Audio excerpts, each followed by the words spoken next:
This is my 2009 Mazda RX-8 R3 Canadian car. Sparkling black mica, I believe it's called. It's gloss black with a bunch of gold or brown fleck in it. I waited for a long time to find this car. Went over a year cruising the forums and all the different for sale ads and usual sites. I finally found this one at a Mercedes dealership in Florida. It had been traded in. This is one of the fancy dealerships that only keeps a few of their trade-ins, only the ones they can polish up and looks really good. And they had nice high-definition photos and it looked perfect. So I took a chance, flew out, drove it home. Original owner was a Canadian Sunbird. He bought it in Canada, drove it down there and kept it there as his winter car.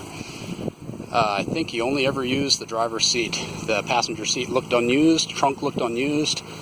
This was just his little runaround during the winter. Beautiful, beautiful car. It had been undercoated when it was brand new. It never went through a winter. Pretty darn clean underneath. Very clean underneath.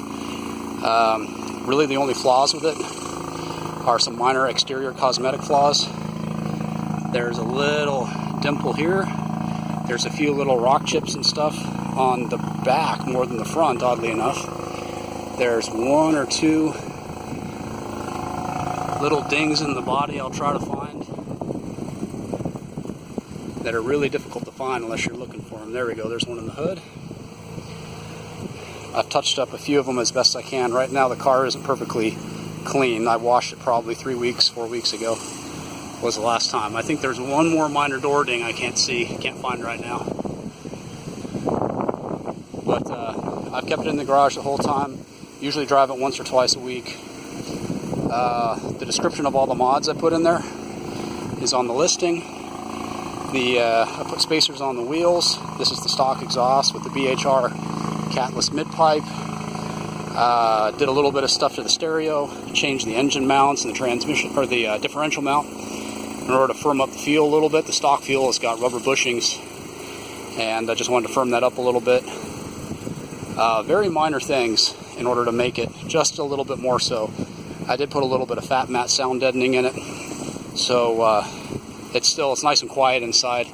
When you're cruising, if you get above, if you're wide open throttle above 5,000 RPM or so, it gets a little raucous, but still really not bad at all. Super clean and pretty. Recaros. This is what really is special about this car is it's one of the cleanest on the inside I've ever seen. All the plastic is basically unmarked. It's shiny. It's not all scratched up like almost all of them are. Driver Recaro. This is the most wear on there on this bolster. I'm 6'3", about 220. I'm a little rough on the seat. I did the best I could to keep it in good shape, but that's what I got. Steering wheel shows a little bit of wear. Really sharp. Again, all this plastic, all the shiny plastic is in really good shape. Usually it's all scratched up from just from people being rough on it and wearing rings and stuff. I don't wear any rings. Previous owner did not as well. Gear shift knob basically unmarked. Quite often the center console and all this trim is all marked up. This is just about perfect, guys. I have a blend mount radar detector in there. It does not come with the car unless we cut a deal. 33,800 change miles. I get about 17 miles per gallon. No codes, no nothing. Replaced the coolant expansion tank when I got it, so you won't have to worry about that for a number of years. Passenger side dash. It's quite often cracked where the airbag goes. You can see the little the marks there where it's meant to explode, but it's not cracked or anything. It looks good, and I just don't want to touch it. Everything in here is clean. Everything works well. Never been smoked in, of course. Everything's awesome. It could pass for a 1-year-old car, no problem. Let's see. Back is similar. I've had a kid or two back there once or twice, real carefully. Basically unused.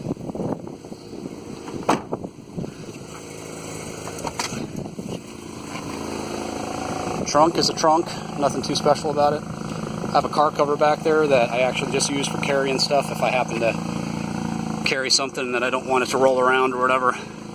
I put a fire extinguisher back there. I mounted a little think it's a 2-pound fire extinguisher. Carry around my 2-stroke oil, tire inflation kit, jump kit. Never needed either of them. This low-profile little subwoofer rounds out the bottom end pretty nicely. I was really surprised for 80 bucks or whatever it was. It's a nice little unit. You can see the carpet and all that. It's not all stained up or anything. It's just about new.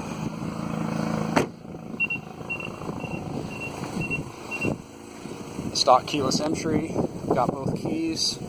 They both work just fine, as they should. Let's see. No, that was the... And then under the hood, looks about stock like it should. There she is.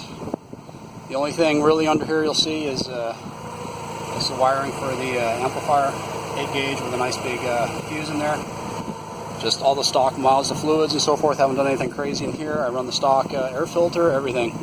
Oil's kept topped up. I use either a Mobil 1 0W40 synth or else a Castrol GTX 10W40. Change it usually about every 2,000 miles on the oil and 4,000 on the filter maximum. Really didn't do anything else under here. As in the description, when I bought the car, like the week after I bought it, I took it to the dealer and had them test it under warranty.